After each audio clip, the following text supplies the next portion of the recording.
Nous sommes en train de parler sur un thème. Le thème dont nous sommes en train de parler, c'est la construction du temple de Salomon. Nous avons compris que le vrai temple, c'est nous. Frère Baptiste va nous faire la lecture dans le livre de 2 Chroniques, chapitre 3, verset 1er. Nous sommes dans 2 Chroniques, chapitre 3, verset 1er. Salomon commença à bâtir la maison de l'Éternel à Jérusalem, sur la montagne de Morija, qui avait été indiquée à David, son père, dans le lieu préparé par David sur l'aire d'Ornan, le Jébusien. Ok, donc c'est là où nous avons compris que c'était Salomon qui devait construire le temple, que nous sommes, ok, le vrai Salomon. Quand on parle de Salomon ici, comprenez que le Salomon, c'est dans l'ombre. Mais aujourd'hui, le vrai Salomon, c'est la personne de notre Seigneur Jésus-Christ. Nous sommes, écoutez bien mes paroles, nous sommes bien le temple qui a été construit, n'est-ce pas? Frère Baptiste, lisez-nous encore 1 Corinthiens chapitre 3, verset 16. Alors, vous allez, allez-y. Nous sommes dans 1 Corinthiens chapitre 3 verset 16, la Bible dit ceci. Ok. Ne savez-vous pas que vous êtes le temple de Dieu? Ok, ne savez-vous pas que vous êtes le temple de Dieu? Ne savez-vous pas que vous êtes le temple que Salomon avait construit, n'est-ce pas? Allez-y. Et que l'Esprit de Dieu... Ok, le but du temple, l'Esprit de Dieu devait habiter dans le temple, n'est-ce pas frère Hervé? Ça veut tout simplement dire que Dieu voulait un temple, là où les gens vont commencer à se rendre pour prier. Et quand ils vont prier, Dieu va descendre. Mais maintenant, aujourd'hui, Dieu a dit non. Si les gens sont loin, ils auront des problèmes pour se rendre à Jérusalem, pour adorer dans les temples. Voilà pourquoi Daniel, qui est loin pour prier, il faut qu'il ouvre la fenêtre en direction du temple. Et moi qui est en République démocratique du Congo, loin que je suis, je vais commencer à chercher la boussole pour chercher la direction du temple. Dieu a dit non. Maintenant c'est toi, tu es devenu le temple là où je vais habiter. Maintenant quand je vais habiter dans ce temple-là, tu n'as plus besoin de descendre sur les montagnes. Ça veut tout simplement dire que tu es toujours sur les montagnes. Maintenant, lors de la construction du temple, j'entre maintenant dans notre enseignement d'aujourd'hui. Lors de la construction du temple, Dieu a réuni beaucoup de choses.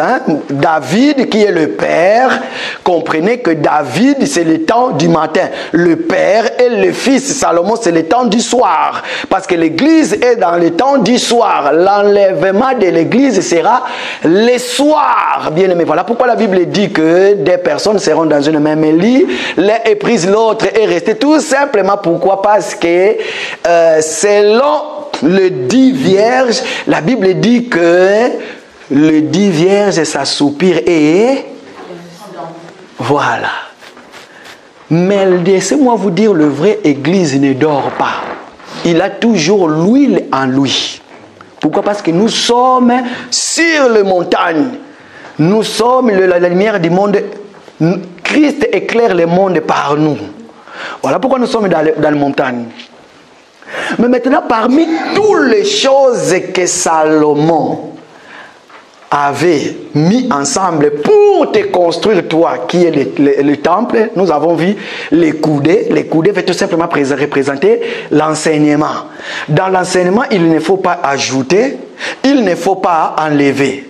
Le Seigneur a donné des longueurs, 30 coudées de longueur. Ça veut tout simplement dire qu'un apôtre doit aller jusqu'aux 30 coudées, tu ne peux pas dépasser. Selon l'auteur, selon la largeur, un évangéliste, et nous avons tout vu ça. Ça veut dire que c'est l'enseignement. Maintenant, regardez, il y a une chose. Avant que Salomon puisse achever la construction, ce que j'ai aimé, que nous allons parler aujourd'hui, ça fait un moment que je suis en train d'étudier là-dessus.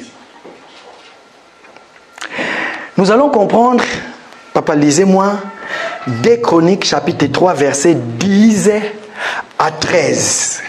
Écoutez maintenant. 2 Chroniques, chapitre 3. La Bible dit ceci.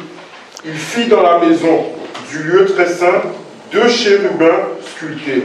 Écoutez bien. Il fit dans la maison... Allez-y, papa. Alors, il fit dans la maison du lieu très saint 2 chérubins sculptés et on les couvrit d'or. Les ailes des chérubins avaient 20 coudées de longueur. L'aile du premier, longue de 5 coudées. Ok, écoutez bien. Hein? Allez-y, continue, papa. Touchait au mur de la maison et l'autre aile, longue de 5 coudées, touchait à l'aile du second chérubin.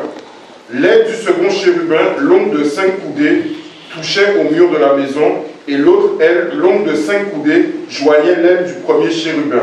Verset 13. Les ailes de ces chérubins déployés avaient 20 coudées. Ils étaient debout sur leurs pieds, la face tournée vers la maison. Ok. Il y a un mot dans la lecture qu'il a répété beaucoup. Est-ce que nous avons bien compris ces mots-là? Hein?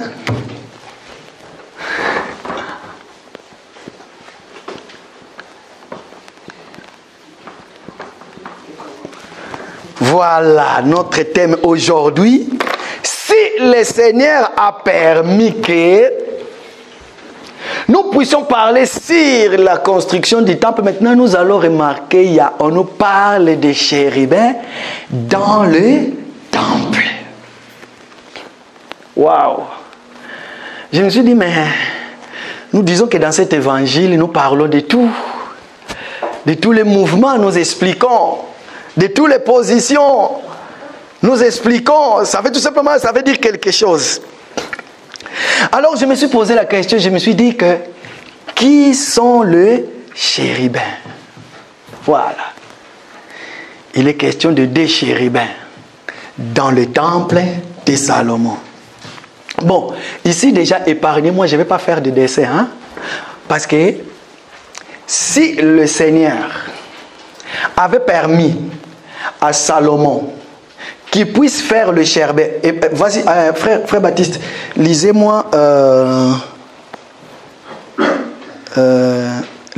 verset 10 ici, s'il vous plaît.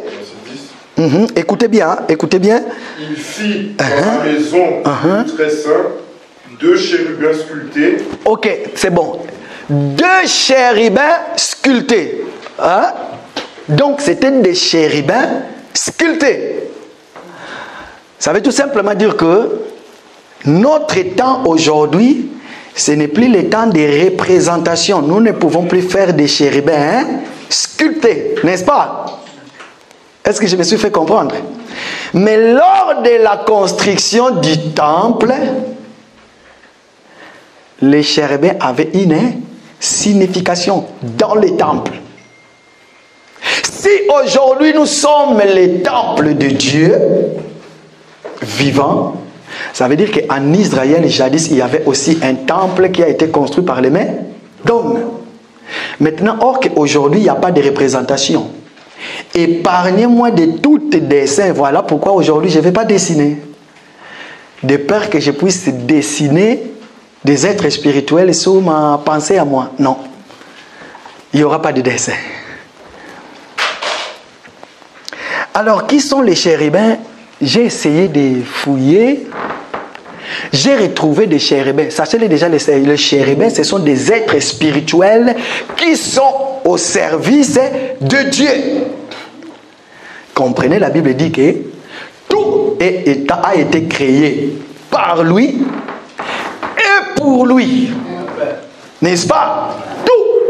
Tout, sauf rien, a été créé par lui et pour lui. Et chaque chose qu'il a fait a un but. Dieu n'a pas fait quelque chose pour un hasard. Voilà pourquoi il a fait aussi les jours de détresse et les jours de bonheur. Voilà pourquoi il fait aussi lever le soleil la journée. Et la nuit, c'est la ligne qui dirige. Il y a un but. Chaque chose Dieu a créé. Maintenant, je me suis posé la question de dire, mais Seigneur, si moi, Gauthier, je suis le temple de Dieu, et c'est quoi le rôle du chérubin dans le temple de Salomon que je suis? Est-ce que vous avez vu là où je suis? Parce que je suis le temple de Dieu et que le chérubin était dans le temple de Salomon. Ça veut dire qu'il y a un chérubin dans le temple que je suis. Contredisez-moi. Non, non, non, non, dites non. Tu as tapé hors des carrés. Ah, donc quand je te vois, papa, mon cœur, je dis que il y a un chérubin dans ce temple-là.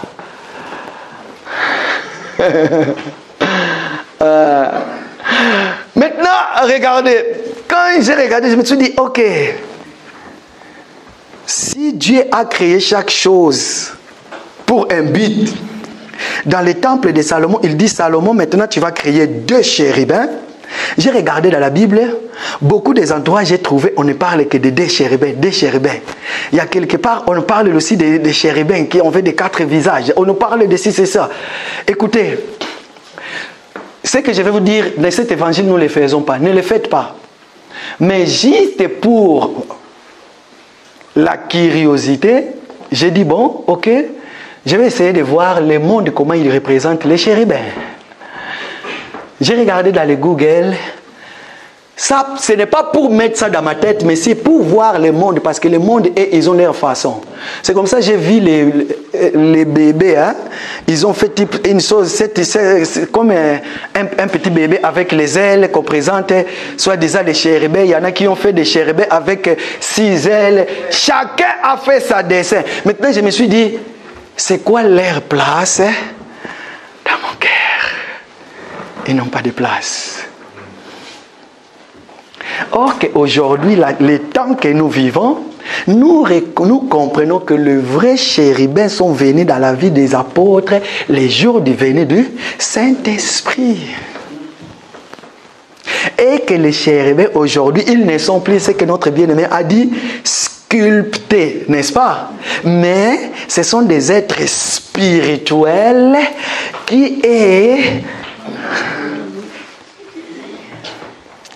Frère Baptiste, écoutez.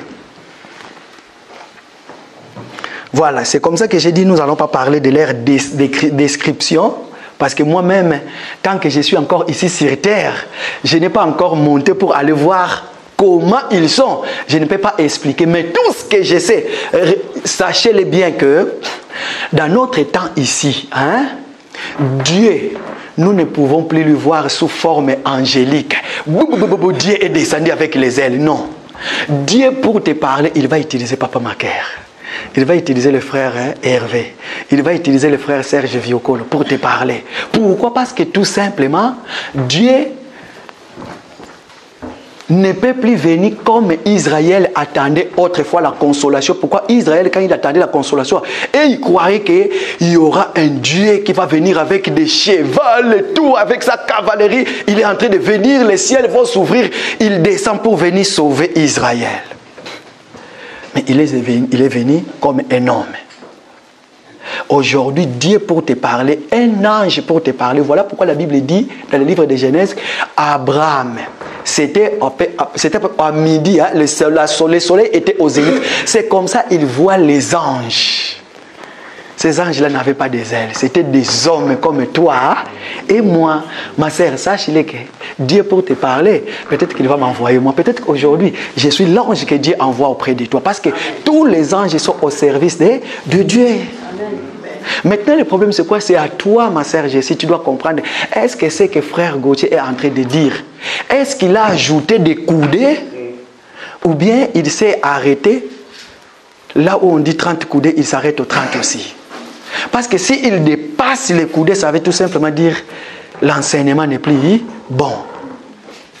Voilà pourquoi quand un prédicateur passe, il a un message. La prophétie par excellence. Je n'ai pas besoin de me mettre devant vous, commencer à trembler. Parce qu'aujourd'hui, Dieu, quand il parle, il bégaye. Dans toutes les assemblées, Dieu bégaye. Papa Albert, moi, j'étais pas. Non.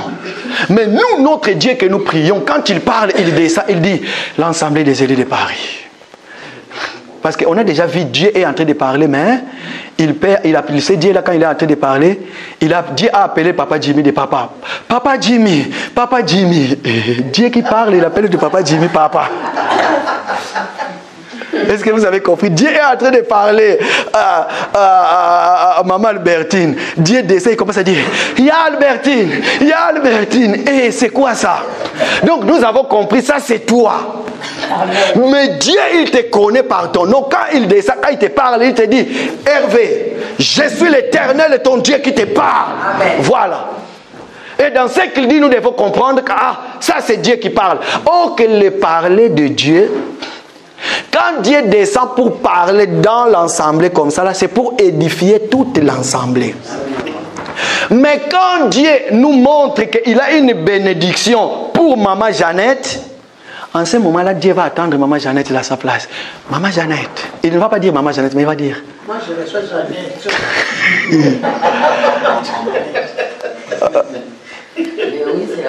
Je suis descendu pour te bénir. Il va parler directement.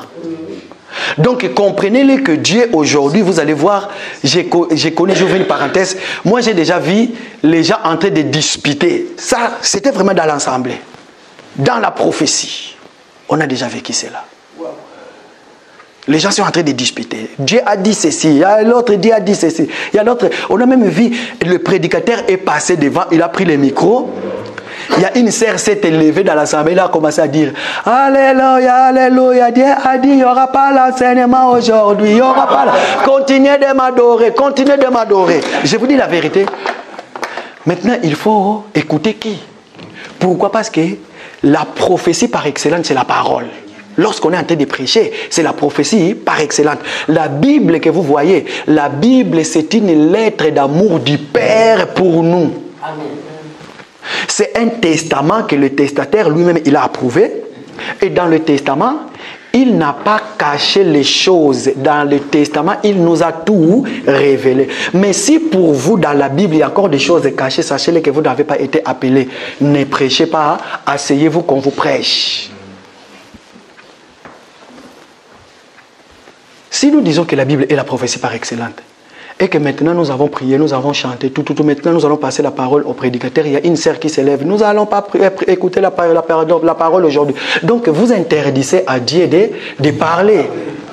Et cette dame qui était en train de dire ça, parce qu'il savait que les prédicateurs sortaient avec une sœur dans l'ensemble. Oui, je connais même la sœur jusqu'aujourd'hui. Et les prédicateurs, ce n'était pas que cette sœur-là. Après nous-mêmes, nous avons vu, nous avons connu que lui, il était Champions League.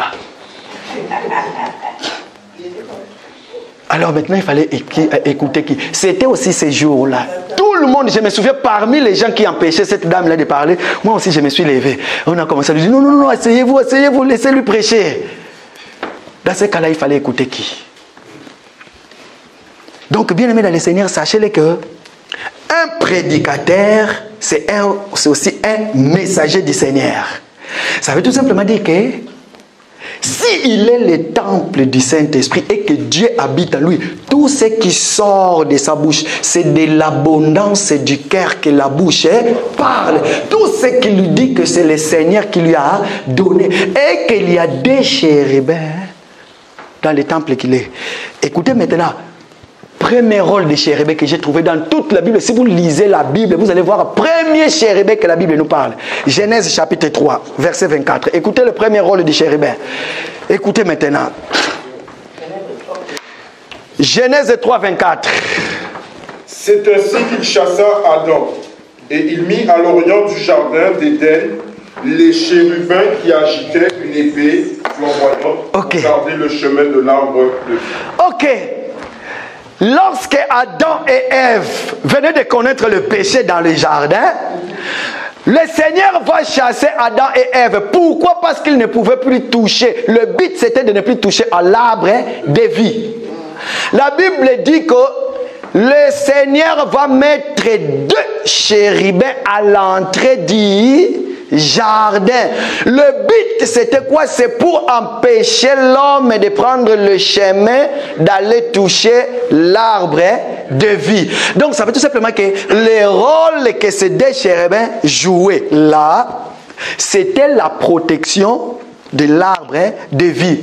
Nous disons que ces 2 chérubins étaient devenus les rideaux du temple qui séparaient entre l'arbre de vie et Adam. Non, pas Dieu.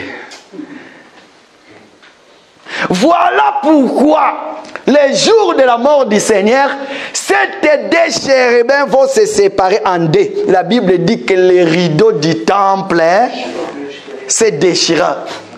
Pourquoi? Parce que depuis ces jours-là, le Seigneur a coulé les rideaux. La Bible dit que les deux chérubins étaient à l'entrée du jardin. Ils protégeaient le chemin qui ramène à l'arbre de vie. Pourquoi? Parce que la Bible dit, le Seigneur dit, je suis le chemin, la vérité et la vie. Donc ça veut dire que les deux chérubins contrôlaient le Seigneur, que personne ne lui voit. Ils nous ont barré la route. Regardez ce qu'ils faisaient. La Bible dit, ils jetaient l'épée flamboyante. Cette épée-là avait besoin de tuer quelqu'un. Or que l'épée-là, le but de l'épée, il faut que quelqu'un puisse mourir. Voilà pourquoi nous disons dans les choses de Dieu, si tu n'es pas mort, tu ne verras pas Dieu. Il faut que tu sois mort quant au péché, ressuscité avec Christ. C'est comme ça, là, nous allons dire que les épées que les chérubins étaient en train de jeter a percé une seule personne, c'était Christ. Pourquoi? Parce que Christ qui est venu sur la croix et les chérubins l'ont. Ce n'était pas diable. Voilà pourquoi, sachez les bien-aimés, la mort de Jésus, le diable n'avait rien.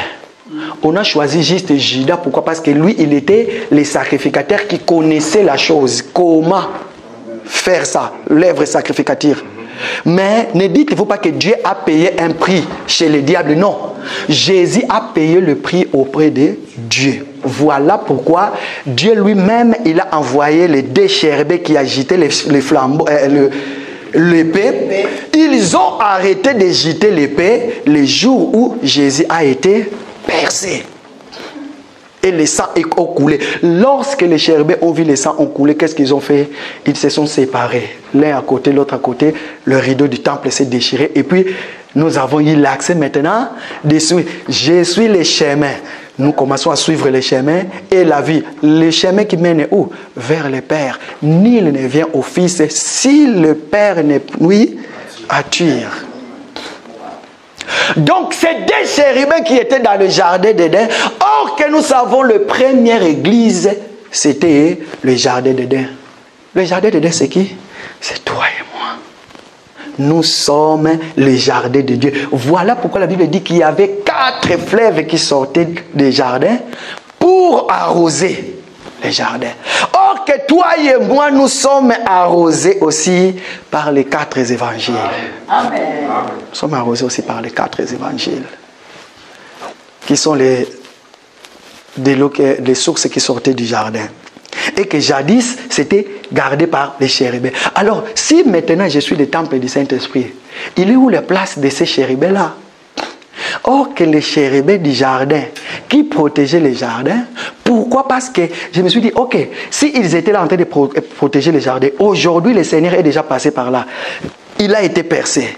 Ah, c'est que les chérubins là sont là en train de veiller à ce qui me concerne. Pourquoi? Parce que je suis le temple de Dieu. Or que dans le temple de Salomon, il y avait des chérubins. Papa, allez-y. Écoutez maintenant, verset 11. Les ailes des chérubins avaient 20 coudées de longueur. L'aile du premier, longue de 5 coudées, touchait au mur de la maison. Ok, merci papa. Écoutez, avant d'arriver là, nous allons revenir en arrière. Dans ce que j'ai dit, nous allons essayer un peu de comprendre comment ils sont les chérubins. Regarde. Nous allons faire un retour en arrière. Allez-y, lisez-moi Ézéchiel chapitre 28, versets 12 à 15. Lisez-le d'abord en entièreté. Ézéchiel chapitre 28, versets 12 à 15. Allez-y. La Bible dit ceci, Ézéchiel chapitre 28, versets 12 à 15. Fils de l'homme, prononce une complainte sur le roi de Tyr. Tu lui diras, ainsi parle le Seigneur l'Éternel. Tu mettais le sceau à la perfection. Tu étais plein de sagesse. Écoutez bien comment ils sont les chérubins. Allez-y. Tu étais plein de sagesse, parfait en beauté. Tu étais en Éden, le jardin de Dieu. Tu étais couvert de toute espèce de pierres précieuses, de savoine, de topaz, de diamant, de chrysolite, d'onyx, de jaspe, de saphir, d'escarboucle, d'émeraude et d'or. Tes tambourins et tes flûtes étaient à ton service, préparés pour le jour où tu fus créé. Verset 14. Tu étais un chérubin protecteur aux ailes déployées. Je t'avais placé et tu étais sur la sainte montagne de Dieu. Tu marchais au milieu des pierres étincelantes. Verset 15. Non, non, c'est bon, jusque là.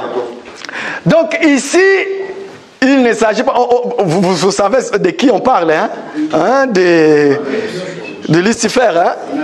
Mais on nous donne la description, hein, de sa force, comment il était. Frère, fais-moi un faveur. Lis-le comme un blédard, doucement. Allez-y, écoutez maintenant. On y va? Ok. Fils de l'homme. Ok.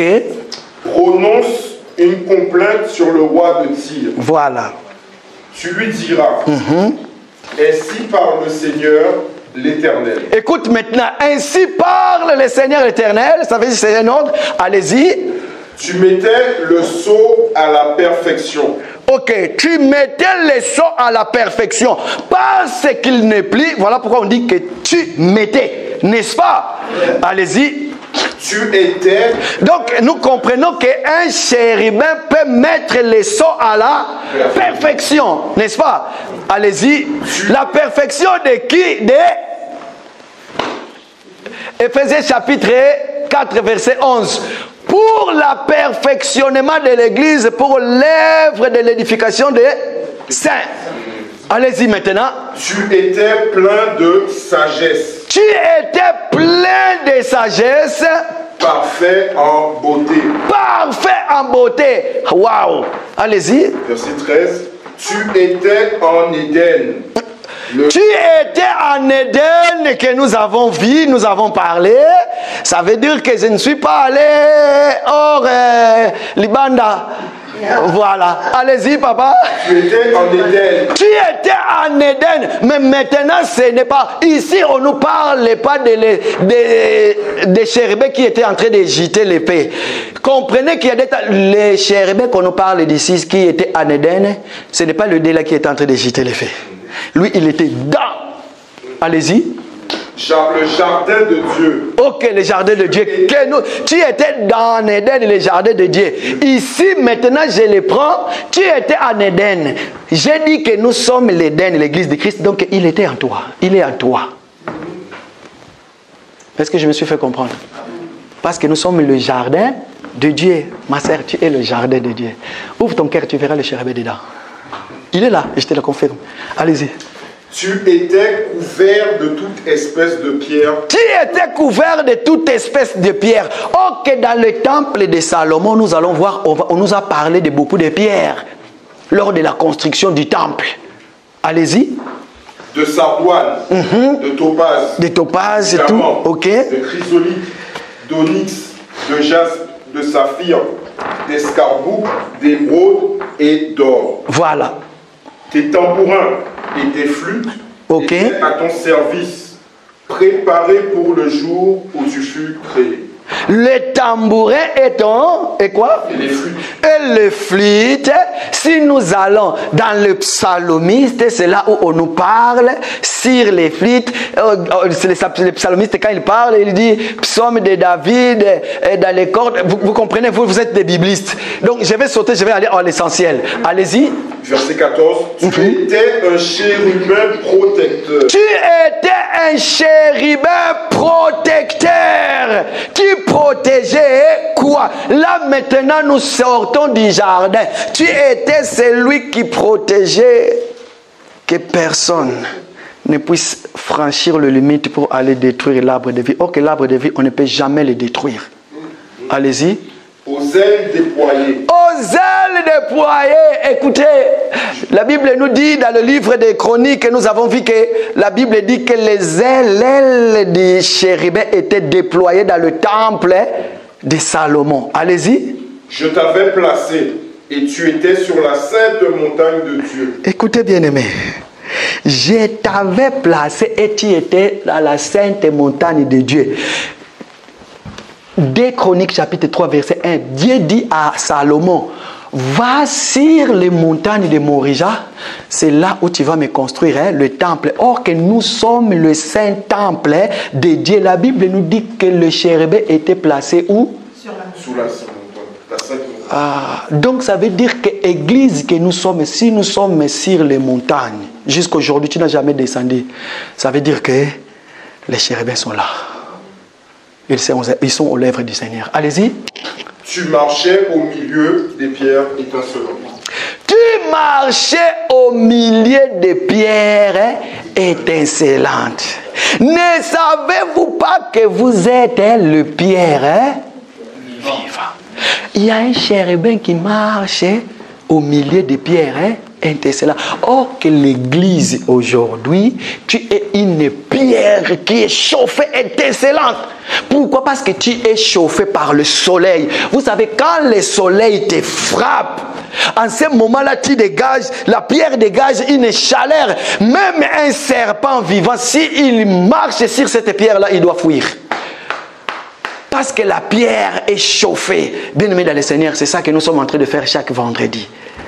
Chaque vendredi, nous sommes en train d'allumer encore le feu. Parce que nous sommes l'église du Seigneur. Oh, que l'église du Seigneur, partout là où tu es, s'il y a un sorcier et que toi tu arrives, tellement que tu es une pierre chauffante, ne t'inquiète pas.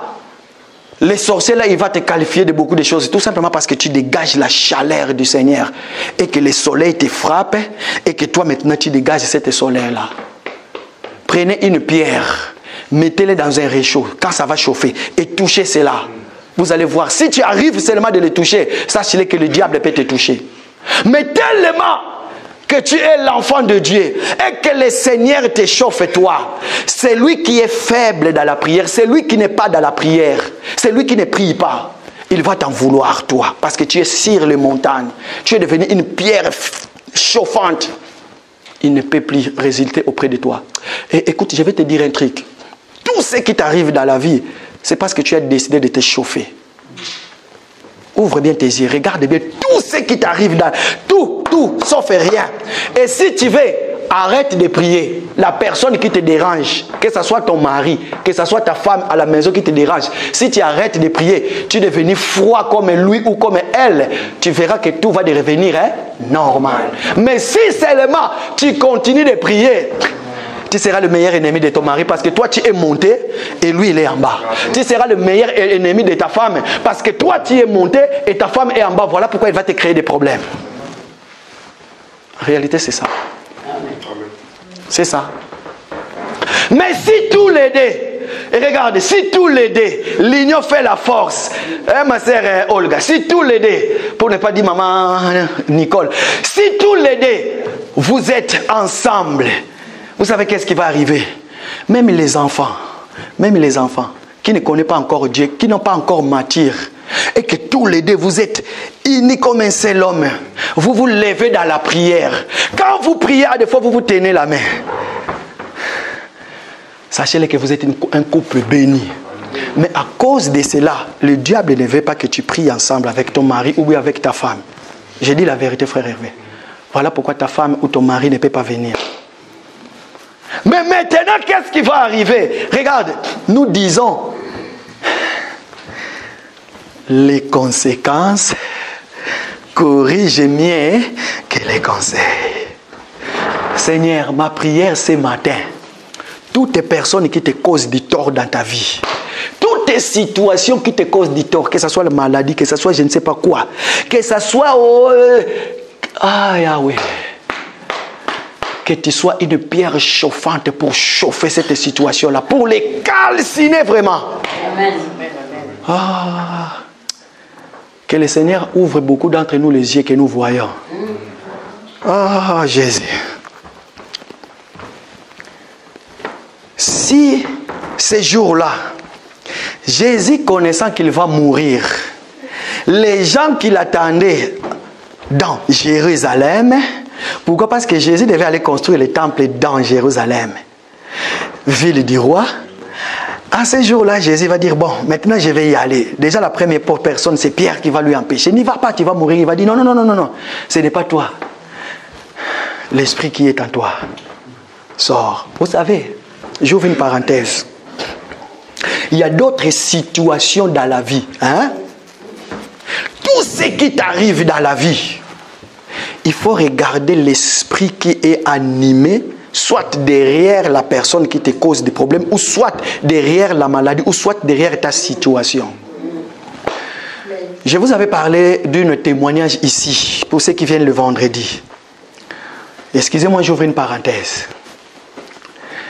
En 2016, je venais de créer mon entreprise. J'avais tous les documents, mais il me manquait juste un document qu'on devait me donner dans l'hôtel des impôts pour justifier que je n'ai pas encore travaillé. Ces documents-là, c'est ça qui m'a empêché pendant un moment, pendant voire même 3 ans ou 2 ans, je n'avais pas de papiers, je n'avais pas de marché. À chaque fois, j'allais dans le même bureau de l'hôtel des impôts pour demander cela. Il suffit qu'il me fasse juste un petit témoignage, une petite déclaration que son entreprise est nouveau, il n'a pas encore déclaré les impôts, donc c'est bon. À chaque fois, j'allais là-bas, on ne me les donnait pas. On ne me les donnait pas. À chaque fois, j'allais dans le même guichet. 2 ans ou 3 ans. Mais après un moment, je suis monté dans la prière. Tout le monde m'appelait, nous avons des marchés pour toi. Mais quand j'amenais les documents, on voyait tout. Il manquait les documents des impôts. Je suis rentré dans le même bureau. J'arrive, je reconnais la dame, la même dame. C'est comme ça, là, j'ai commencé à prier. J'ai dit, Seigneur, toi-même tu sais, pourquoi juste ces documents-là qui me bloquent? Je présente tous les documents, j'explique qu'il me faut les documents. La dame me dit, non, nous n'allons pas te donner. Va d'abord travailler. J'ai dit, mais non, mais il faut ça. C'est comme ça, elle m'a dit, je ne peux rien faire. J'ai dit, je ne sors pas aujourd'hui, je reste là. J'ai commencé à prier. La dame, elle monte dans son bureau. Elle reste là-bas. Un moment après, j'entends quelqu'un qui m'appelle. Pendant que j'étais là, j'étais en train de prier. On m'appelle, Monsieur Kumbu, Société Maquis, Technique. On m'a donné le même document qui me manquait. Sans que... Elle me complique encore. Alors que ce n'était pas la dame. C'était un blocage. Derrière la dame, il se cachait un esprit de la pauvreté. Un esprit qui voulait m'empêcher de percer dans mes objectifs. Voilà pourquoi toi aussi, tel que tu es là. Toi qui es dans les affaires, sache-le que si tu fais tes affaires légalement, voie normale, le Seigneur est avec toi. Si tu es malade, tu vas chez le médecin, prie, dis, Seigneur, que toutes les maladies qui sont dans mon corps, révèle-les pour que je sois traité, soigné, pour que je sois guéri. Mon mari qui me cause du tort à la maison, non, ce n'est pas lui. Parce qu'il était dans les montagnes avec moi, mais aujourd'hui, je ne le reconnais plus. Seigneur, il y a un esprit qui est caché derrière lui. Je brise cet esprit-là au nom de Jésus. Amen. Ma femme qui priait, mais aujourd'hui, elle est tombée très bas. Pourquoi? On est même arrivé au niveau de se séparer. Seigneur, pourquoi? Yahweh, derrière elle, il y a cet esprit-là qui empêchait, l'esprit-là qui était sur Pierre, pour empêcher Jésus d'aller construire le temple, le vrai temple que nous sommes. Parce qu'il était question de sa mort. Pierre reconnaît ça. Il dit, n'y allez pas parce que les gens qui voulaient te tuer, ils vont te récupérer. C'est comme ça que le Seigneur va regarder. Derrière moi, hein, Satan. Il y a d'autres problèmes dans la vie. Tu dois te révolutionner. Lève-toi avec force. Pour ne pas donner beaucoup de témoignages, je vais gagner le temps. Nous sommes les enfants de Dieu. Nous sommes les temples de Dieu vivants. Mais est-ce que vous vous rendez compte la puissance de Dieu que nous chantons, que nous disons tout le temps? Mais elle est où? Elle est où cette puissance-là? Elle est où cette puissance-là? Hein? La Bible dit que c'est de l'abondance du cœur que la bouche parle. Pourquoi? Parce que dans nos faiblesses, c'est le Saint-Esprit qui intercède pour nous par des soupirs inexprimables. Or que le Saint-Esprit là, il est où? Ne savez-vous pas que vos corps sont les temples du Saint-Esprit? Donc, quand les soupirs inexprimables viennent, parce que des soupirs inexprimables, ce sont des paroles que dans tes propres forces, tu ne peux pas les prononcer. C'est celui qui habite en toi qui les prononce. Ma sœur, tel que tu es là, le jour où tu vas te lever contre moi, je serai elle là, elle n'a pas l'Esprit de Dieu. C'est lui qui habite en elle. C'est celui qui parle. Parce que tout ce qu'il dit, ça vient du fond du cœur. Mais si toi aussi, prenons par exemple, mon frère se lève contre moi et que moi aussi je suis dans le péché. Oh, mais le diable, il peut se disputer entre eux. Hein? Mais si le frère reconnaît que lui, il est dans le Seigneur et que moi, je lui cherche des problèmes, ou la sœur reconnaît, ou sinon, je vais à l'école, j'arrive à l'école pendant que le professeur est en train de donner les cours, mais je vois flou. En ce moment-là, je dis, Éternel, notre Dieu, c'est toi qui donnes l'intelligence et la sagesse. Je ne vais pas haïr ces messieurs, mais je vais aimer son cours plus que les autres. Seigneur, ouvre mon intelligence et ma sagesse. Ne faites pas ça. Regarde, ne faites pas ça. Je connais un pasteur. Il est arrivé en Afrique.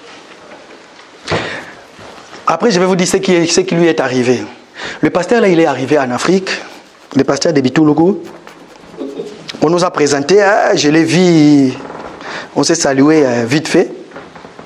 Et puis, il est allé demander l'asile politique. Il regarde. Qu'est-ce qu'il a fait? Il a gratté ses doigts. Il a gratté ses doigts. Il a gratté. Il va maintenant à la préfecture. Regarde ce qu'il a fait.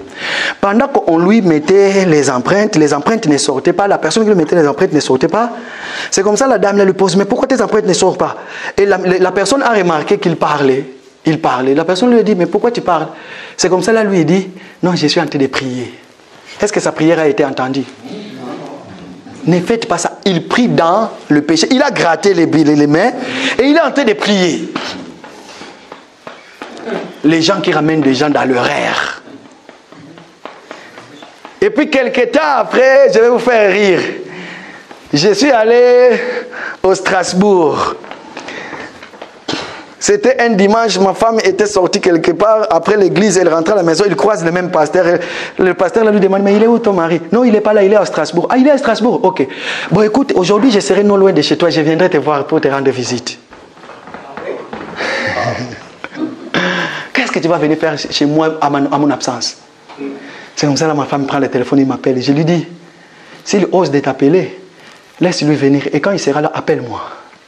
Et ce qu'il a fait, vers 18h, elle appelle ma femme. Oh, je suis en bas de ton immeuble. Il sait que je ne suis pas là. C'est quoi ça? Dimanche après, mais qu'est-ce que tu es venu faire chez moi à la maison? Oh non, j'étais juste à côté à choisir les rois. C'est quoi ça? Quelques temps après, nous avons vu sur les réseaux sociaux, il y a des dames qui lui suivaient derrière. Je ne sais pas si c'était à Grigny ou quelque part. On était en train de lui crier, pasteur impudique, pasteur. Tout le monde a vu ça.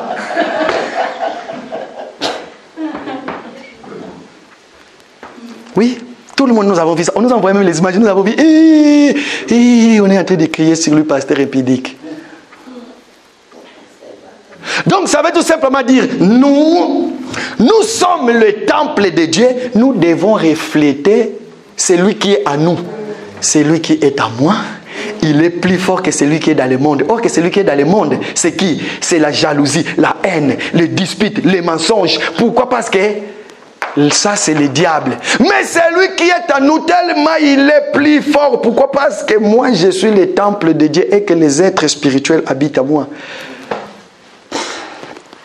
Les bites de chérubins, pour ne pas aller loin, la Bible nous dit qu'ils étaient aussi aux lèvres du Seigneur. Ils chantent matin, midi, soir. Ils proclament la gloire de Dieu pour gagner le temps. Ah, cet évangile.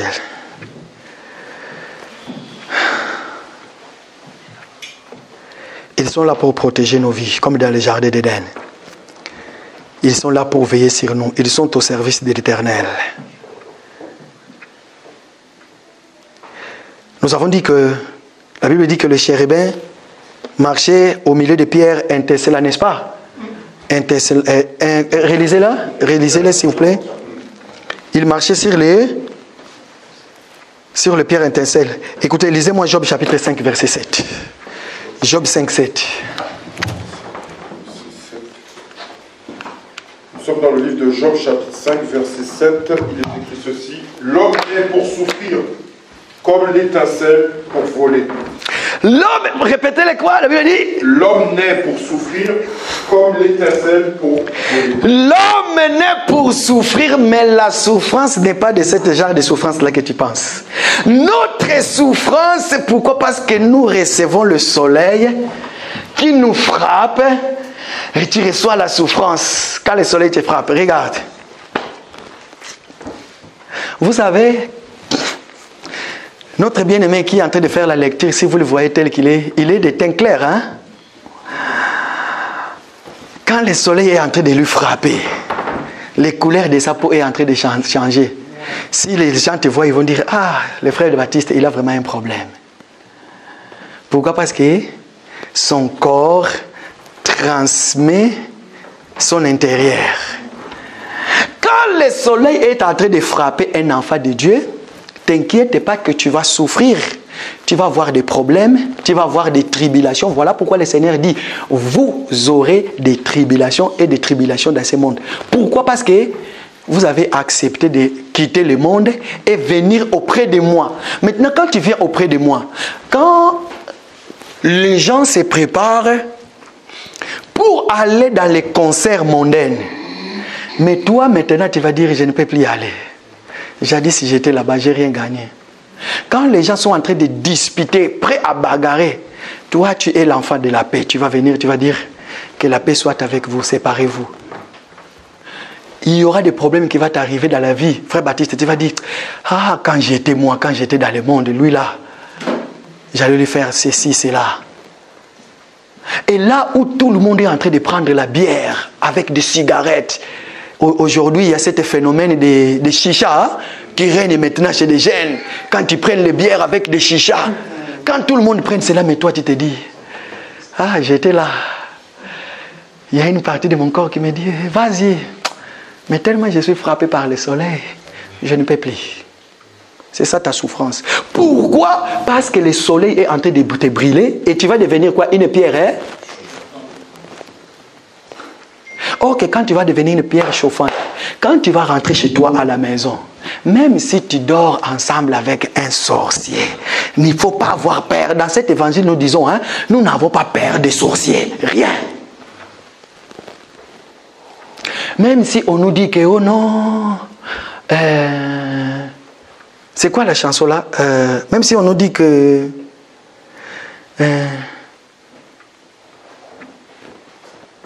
c'était...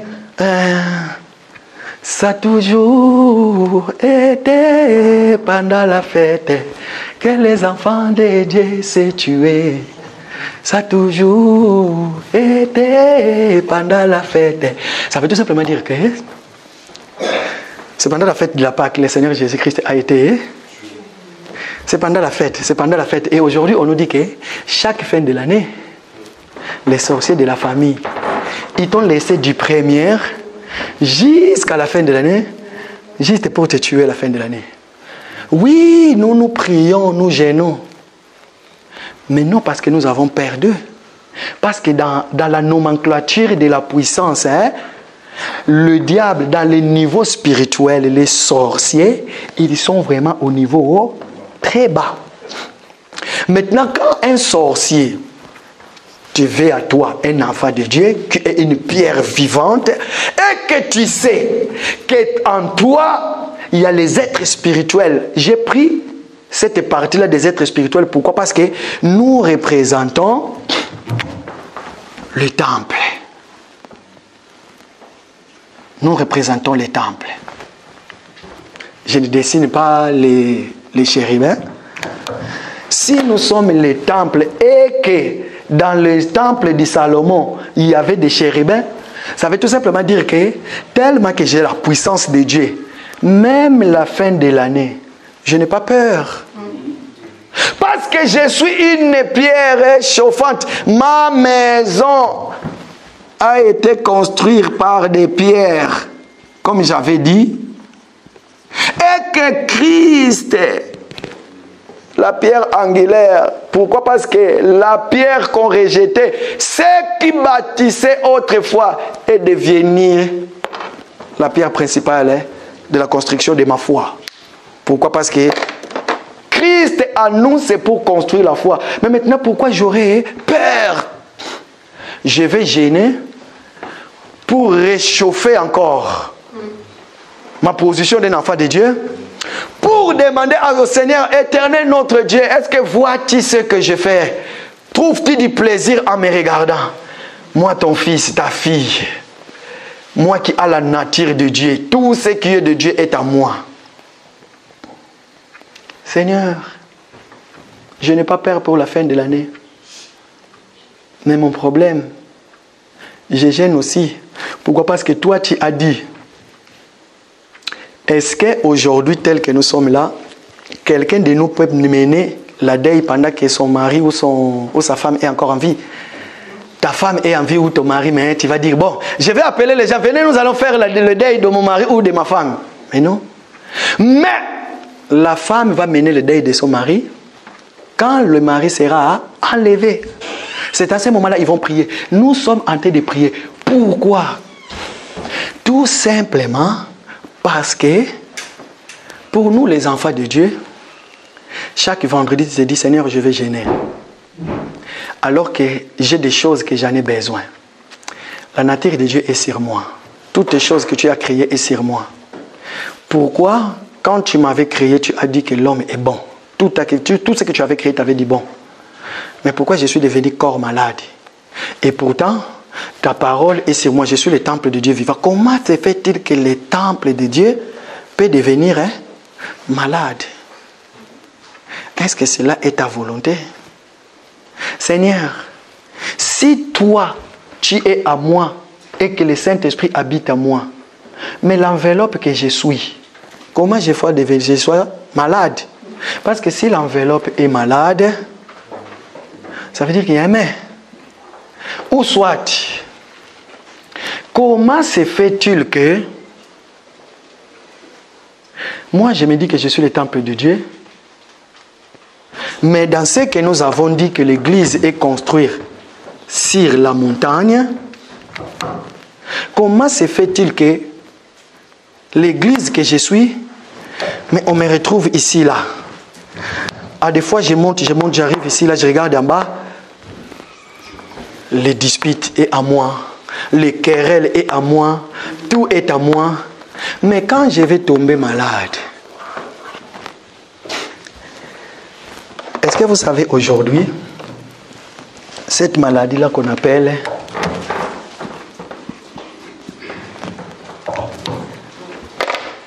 les hommes de ce monde disent, tout le monde, nous avons déjà les A élevés, il nous manque.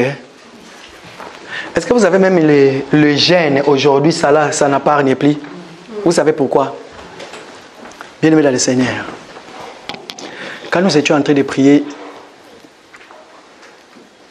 j'ai senti le cœur qui pesait.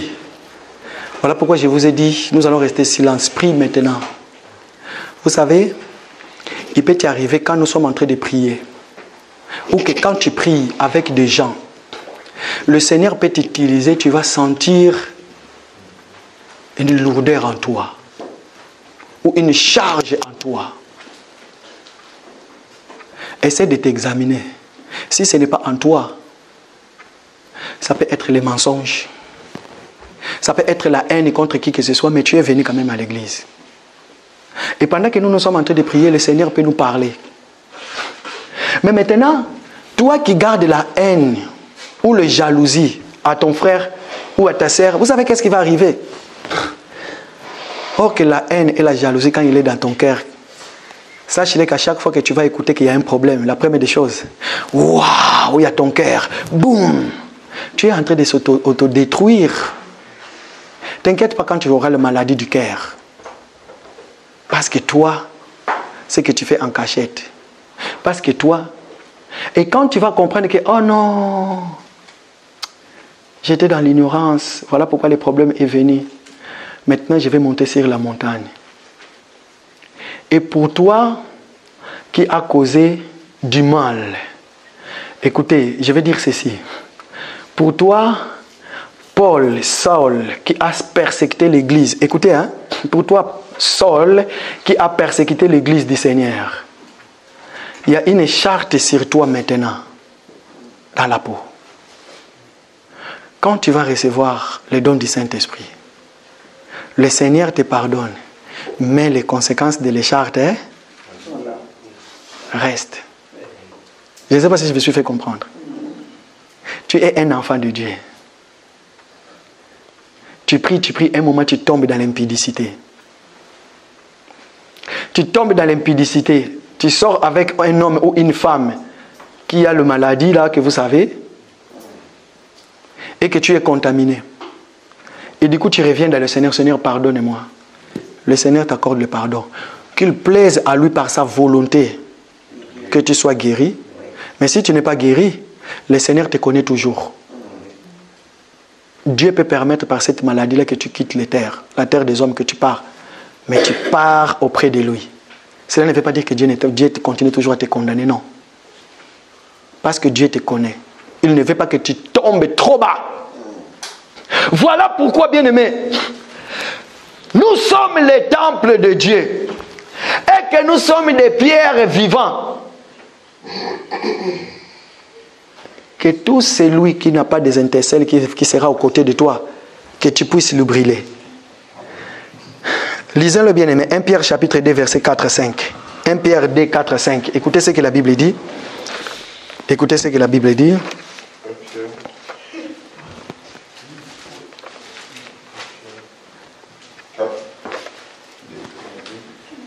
1 Pierre chapitre 2 verset 4 à 5. Approchez-vous de lui, pierre vivante, rejetée par les hommes, mais choisie et précieuse devant. Approchons-nous de Dieu, pierre vivante. Donc, nous sommes les pierres parmi les pierres. Voilà pourquoi le Seigneur est entré dans Jérusalem. On lui dit, dites à tes disciples de se taire. Qu'est-ce qu'il va dire? S'ils se taisent, le pierre, ces pierres-là, c'était toi et moi. C'était dans la révélation. Il parlait de pierres vivantes parce que lui-même, il était une pierre. Quand on parle de l'église comme étant une pierre, pourquoi? Quand on prend une pierre, on le jette soit dans la mer ou on l'enterre, même 10 décennies après, lorsqu'on va venir les déterrer, ça ne change pas. Or que la pierre, c'est quoi? La pierre, c'est la révélation de la parole. C'est la parole. La parole de Dieu, du lever jusqu'au coucher du soleil, ça ne changera pas. Ça ne changera pas, ça va rester le même. Papa, maintenant, nous allons courir. Lisez-moi 2 Chroniques 3, verset 12. Écoutez maintenant. Écoutez maintenant, parce que nous sommes en train de parler sur le chérubin qui était dans les temples de Salomon. Oh, que les chérubins qui étaient dans les temples de Salomon. Toi, tu es le temple de Dieu. Donc, ça veut dire qu'ils étaient en toi. Lisez-moi maintenant 2 Chroniques 3, 12. 2 Chroniques 3, 12. L'aile du second chérubin, long de 5 coudées, touchait au mur de la maison. Merci, papa. Arrête-toi là-bas. L'aile de l'autre chérubin mesurait combien? Longue de 5 coudées. Longue de 5 courbées. Donc, ça veut dire que les chérubins qui habitent en toi, son aile ne peut pas dépasser 5 coudées. Ça veut dire quoi? Jésus dans le livre des Galates, apôtre Paul est en train de parler, il dit, même un ange venant du ciel te prêche un autre évangile par rapport à ce que je vous ai prêché, qu'il soit anathème. L'ange qui habite en toi, soit disant toi l'église de Dieu, que l'ange de Dieu habite en toi. Si nous regardons tes habitudes à toi, tu commences à dépasser les paroles, tu commences à dire de n'importe quoi, nous avons compris que non, l'ange qui habite en toi a dépassé les coudées.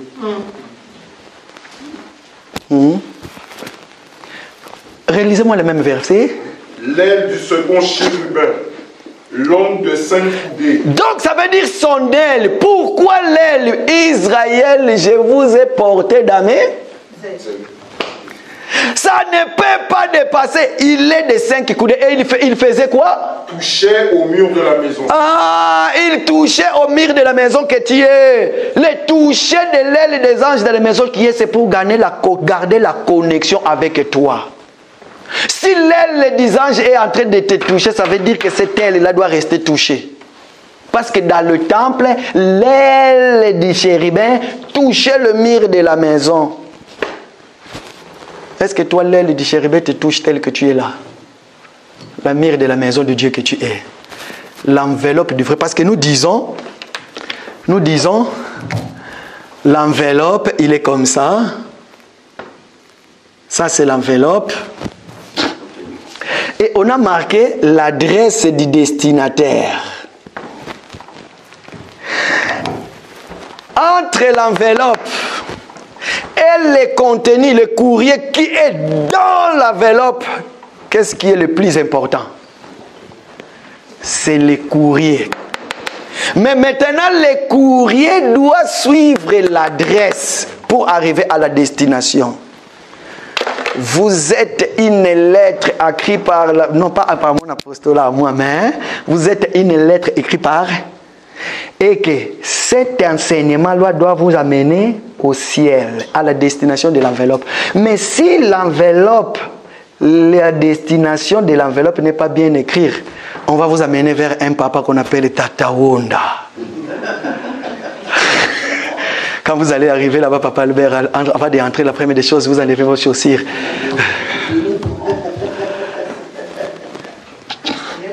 Tellement, c'est lui qui habite en nous. Il est la lettre qui nous touche l'enveloppe que nous sommes.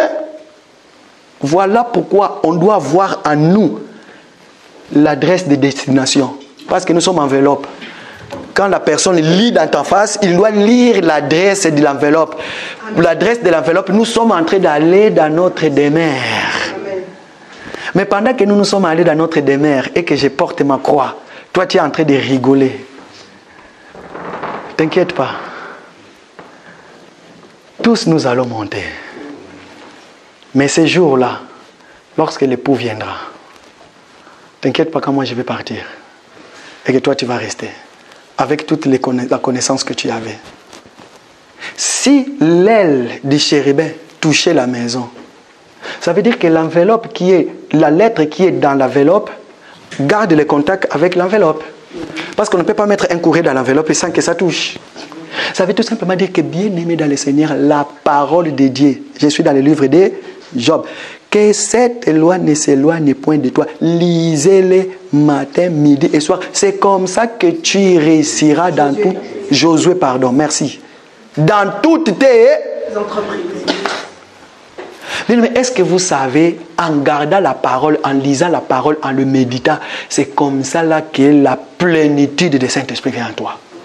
Chaque fois, retenez une chose, et que tu n'as plus l'envie de lire. Dieu merci, il nous a fait grâce dans ces siècles présents que nous puissions avoir même les YouTube pour regarder les enseignements. Regarde, nous les autres, ça nous arrive même au travail. Il y a une pensée qui me monte en cœur. J'écris.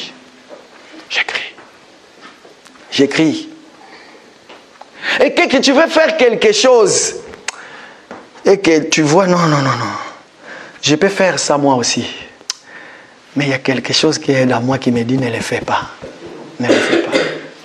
Et si je le fais quand même, comme je suis un enfant de Dieu, la première des choses, je me retire. La Bible nous dit que dans le temple de Salomon, il y avait une maison, on va arriver, je précipite, il y avait une petite maison qu'on avait construite, qu'on appelle le lieu très saint. Je me retire, je entre dans le lieu très saint, moi avec Dieu. Seigneur, j'ai péché contre toi. Pardonne-moi. C'est ça un enfant de Dieu. Un enfant de Dieu n'attend pas un dimanche ou un vendredi ou bien quoi que ce soit. Après, quand il vient, il va demander pardon. Non. Nous menons la vie de repentance chaque fois. Dans la faiblesse, il peut t'arriver quelque chose. Tu dis, Seigneur, pardon. Reconnais ta faute et continue ton chemin. C'est ça aussi. Il peut t'arriver aussi, parce que nous sommes les enfants de la paix. Hein? Vous savez, non de l'épée, mais de la paix. Le Seigneur dit à ses disciples, partout là où vous allez, quand vous entrez dans une maison, dites quoi? Hein? Que la paix du Seigneur. Hein? Il n'a pas dit que l'épée du Seigneur vous perce. Non. Il peut y avoir un problème. Toi qui es là, ma sœur, toi qui es là, mon frère, tu as la nature de Dieu. Descends. Même si on te condamne, cherche la paix avec ton frère ou avec ta sœur. C'est lui qui cherche la paix. Dieu lui donne la supériorité. Et c'est lui qui n'avoue pas ses fautes. Il est en train de se clouer encore, mais malgré, il va marcher comme ça. Là. Regarde l'épaule. Mais or qu'un enfant de Dieu, ma sœur, qu'est-ce que tu vas dire? Est-ce que cette humiliation que je suis en train de subir, est-ce que celle que Christ a subie est plus, ou bien ce que moi je suis en train de subir, c'est quoi ça? Mais or que Christ, or que Jésus, hein, pour recevoir le nom qui est au-dessus de tous les noms, afin que tout genou, toute langue confesse, il fallait qu'il passe par. Pourquoi? Parce que il était en train de faire quelque chose qu'il savait. Bon, Papa Macaire, quand il va naître en 21e siècle, il aura besoin de moi. Je vais mourir déjà avant pour Papa Macaire. Frère Serge, tellement il va naître en 21e siècle. Parce qu'il va me demander pardon, il faut que déjà je lui précipite sur la croix. C'est ça qu'il a fait. C'est ça qu'il a fait. Bien aimé, si nous sommes les vraies églises, quand tu es en train de prier, il nous reste un vendredi pour totaliser les 10 séances. Dis au Seigneur, dans ma vie, j'ai toujours été quelqu'un de colère, ivrogne, impudique, tous les noms. Mais Seigneur, cette fois-ci, brise-moi. Seigneur, dans ces fêtes de l'année, ça fait longtemps. Je vous ai parlé ici, un homme, il a marié sa femme vierge, 9 ans de mariage, sans enfant. À chaque fois qu'il priait, il disait, Seigneur, merci, maintenant j'ai compris que tu m'as brisé vraiment. Tu as voulu vraiment que je sois brisé. Papa, vois ma détresse. Donne-moi les enfants. Dis-lui ça pendant que c'est le moment de jeûne et prière. Seigneur, aide-moi. Aide-moi. Est-ce que ta volonté est pareille? Est-ce que je suis vraiment... Parce que nous-mêmes, regarde, je peux voir ma sœur. Vous savez, regardez ma sœur telle qu'elle est là. Je vois son apparence. Mais dans son intérieur, elle connaît son intérieur mieux que moi. Vrai ou faux? Quand je regarde mes sœurs qui sont là-bas avec des foulards, je dis, oh, je vous salue les Vierges Marie. Mais en intérieur, il n'y a que eux-mêmes. Hein? Mais est-ce que nous ne pouvons pas amener cet esprit de la réflexion? Nous sommes arrivés à la fin de l'année. Appelle ta femme, appelle ton mari, appelle tes enfants. Mettez-vous autour d'une table. Commence à réfléchir. Bon, c'est pas mauvais de réfléchir. Moi, j'ai dirigé ma vie comme ça, j'ai dirigé ma vie comme ça, là, j'ai fait le bilan. Il y a ça et ça et ça qui m'est arrivé. Je tire les pour et les contre. Mais maintenant, Seigneur, que dis-tu? Que dis-tu? J'étais un maçon. J'étais prêt à partir à la retraite. On m'a donné une dernière maison pour construire. Pendant que j'étais en train de construire cette maison-là, je ne savais pas que c'était ma propre maison qu'on m'a donné de construire. Mais ce que j'ai fait, j'ai volé des ciments. Et quand j'ai fini de construire cette maison, on me dit, comme tu pars à la retraite, tu n'as pas de maison, c'est la maison que tu viens de construire, c'est ta propre maison. Est-ce que tu vas pleurer ou bien tu vas chanter de joie? Parce que si tu étais un homme ou une femme correcte, ta foi à toi. Vous connaissez, non? Je vous ai raconté cette histoire. Il y avait un monsieur au Congo démocratique qui a travaillé pendant 5 ans dans une entreprise comme maçon. Il était devenu chef de maçon. C'est comme ça, là, il voulait partir à la retraite. On l'appelle à son chef. On lui dit, Monsieur Gauthier, comme tu pars à la retraite, s'il te plaît, construis-nous une dernière maison. Comme ça, quand tu vas les construire, à la fin, nous allons les livrer. Et toi, tu vas partir en retraite. C'est comme ça, on prend tout, on donne au monsieur les maçons. Comme il savait qu'il va partir à la retraite, il a commencé à construire. Là où il faut mettre 10 sacs de ciment, lui, il a mis 3 sacs de ciment. Là où il faut mettre 5 barres de fer, lui, il a mis 2. Et à la fin, la maison était construite. On a mis la peinture. Très bien. Et le jour de la livraison de la maison, on a convoqué toute l'entreprise. Tout le monde est venu. Lui aussi, il était là parce qu'on va livrer la maison. Chose étonnante, le propriétaire lui dit, Monsieur, la maison que tu avais construite, c'était ta propre maison parce que je ne voyais plus l'autre cadeau que je peux te donner. C'est ta propre maison. C'est comme ça, là, quand il reçoit les clés, il commence à pleurer. Mais pourquoi tu pleures? Non, non, non, les uns disaient qu'il pleure de joie. Mais lui-même, il savait que premier vent, premier pluie qui va venir, la maison va. Donc, ça veut dire que toi, tel que tu es là, le Seigneur t'a donné la parole. Le Seigneur t'a donné son esprit à lui pour que tu puisses construire les temples que tu es. Mais le jour de l'enlèvement de l'église, quand le Seigneur viendra, tu vas rester. Pourquoi? Parce qu'il va trouver en toi, à la place de créer le béton armé, et non Fati béton, mais le vrai béton armé. Mais toi, tu as utilisé le moins de sacs de ciment.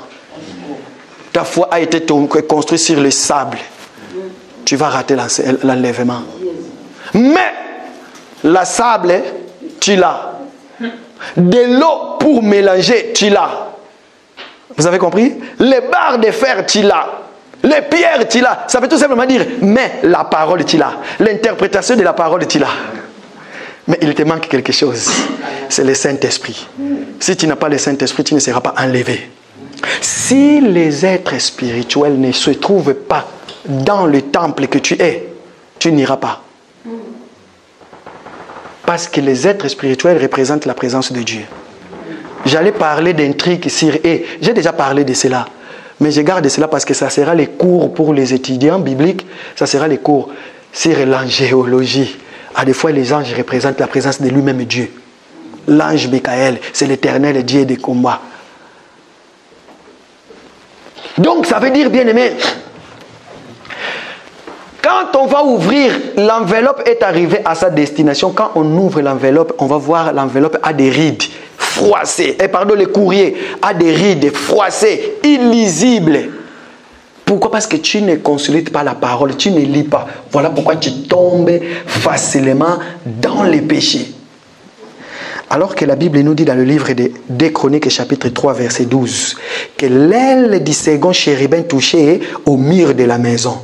Or que si nous sommes la maison de Dieu, ça veut tout simplement dire que nous sommes en contact avec les êtres spirituels. Voilà pourquoi ils nous touchent.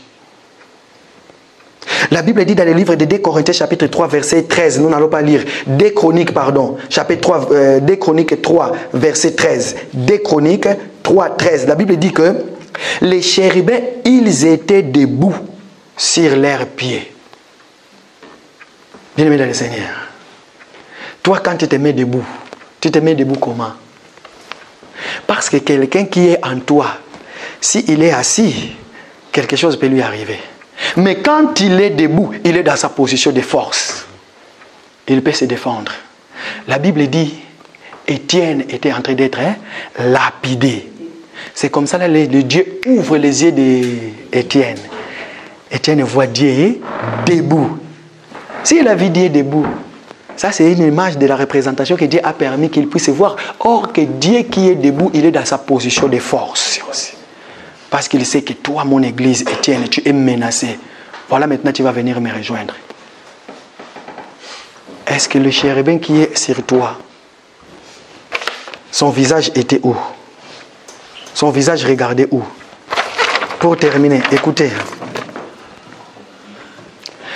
Le verset qui suit en bas dans le livre des Chroniques, chapitre 2, la Bible dit que leur visage était, merci papa, leur visage était fixé sur la maison.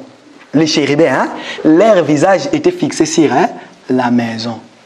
Oh, mais pourquoi leur visage était fixé sur la maison? Nous avons vu dans le livre de Genèse qu'ils étaient en train de protéger les chemins qui ramènent l'eau à l'arbre. Mais si moi je suis le temple de Dieu et que les visages du chérubin, ils sont debout et que leur visage était tourné sur la maison, mais parce qu'ils sont en train de me protéger, ils veillent sur moi, que rien de mauvais puisse m'arriver.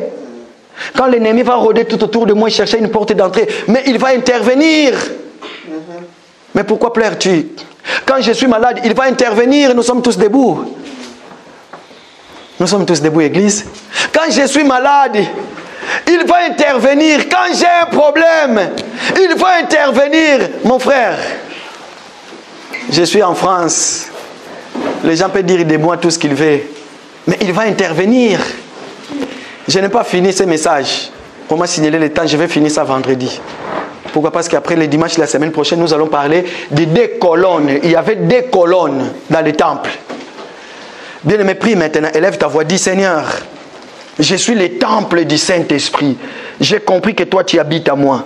Que dis-tu pour moi, ce qui me concerne, pour tous les problèmes de ma vie, tous les sujets que je t'ai présentés? Élève ta voix maintenant, prie. Dis-lui que tu es le temple de Dieu. Or que rien ne peut t'arriver Parce que tu es celui que Dieu habite en lui. C'est lui qui glorifie Dieu en tout moment, dans toutes les circonstances. Élève ta voix, prie maintenant.